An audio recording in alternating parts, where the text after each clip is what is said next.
Hello traders, welcome to the LFB and our global video charting review. This is the currency review for February the 2nd, 2011. Hope I find you well.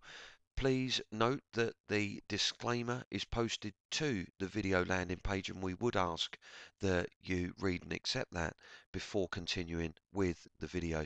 Looking at euro dollar here, this does look very, very similar to the S&P 500, to the German DAX, to silver, to oil, and to some degree gold. But this is a very strong reflection of a currency in euro against the dollar as a pair that is tracking at this point in time with a very high correlation the moves in global equity market trade. Dollar index traders started 2011 with a test of price points last seen in September and October of 2010 and have created a triple bottom on the dollar index that looks to have the potential to send the dollar index higher to test 82 resistance, which would coincide with euro dollar dropping down towards the 3400 area. The US economic calendar is very likely to dominate the momentum and sentiment shown towards the US dollar over the course of the next month of trade. And the fact that the euro makes up 60% of the dollar index, this pair will be instrumental in what's traded against the dollar over the course of the month of February. Euros tracked sideways in trade on Thursday, holding above the 3800 price point with a test of 3750 looking imminent ahead of the ECB rate decision. The dollar does look weak against the euro, which is in line with that weakness being seen in the dollar index and strength being seen in the global equity market at the moment.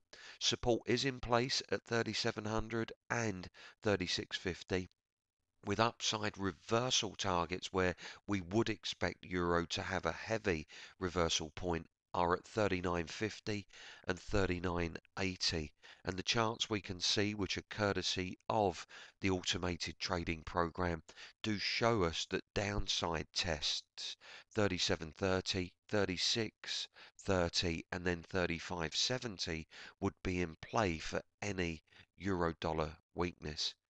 The British pound, Great British pound against the dollar, has been buoyed by solid economic releases over the course of the last week, which has led to these upside tests of 6200. Near-term targets are in place at 6250. We do know that is a reversal swing point from previous trade, and 6350 really would be the top that you would expect pound to be able to get to without then having a reversal to support before those breakout areas could be taken and held.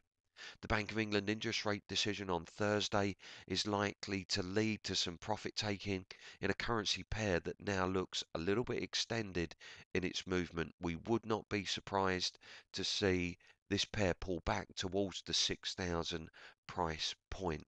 Looking at dollar Swiss is a reflection of the interest rate markets at the moment, and both the Swiss franc and the Japanese yen have the US dollar dominated, but just take care on an intraday basis because most other currency pairs won't move too far nor too fast if dollar Swiss isn't moving. So keep this as your benchmark. Dollar Swiss does tend to signal if dollar Swiss moves hard, it does tend to free up the other pairs as an indicator that they will be able to move and hold as well.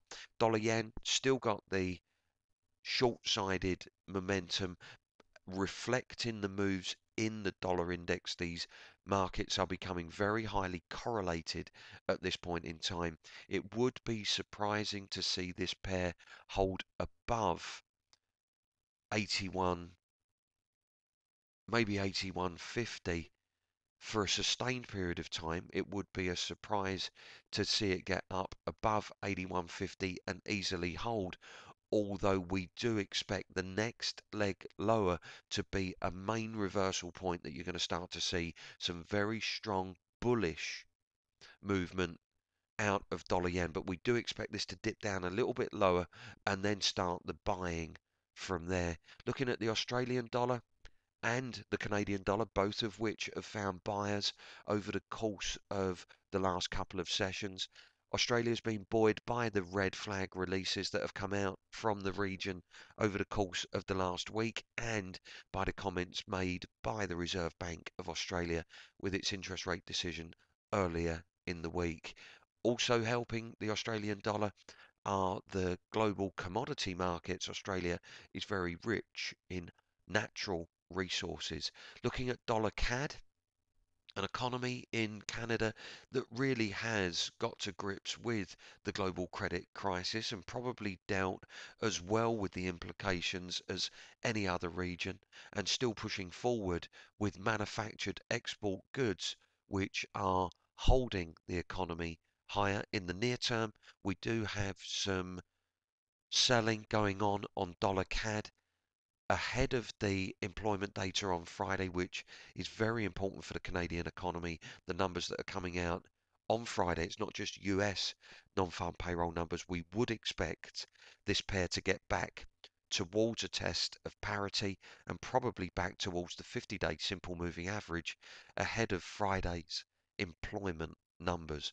Looking at the cross pairs, euro yen and pound yen, you're going to track sideways on these yen cross pairs because whatever euro dollar or pound dollar is doing at this point in time, these cross pairs, these yen cross pairs are going to be impeded because dollar yen is going lower.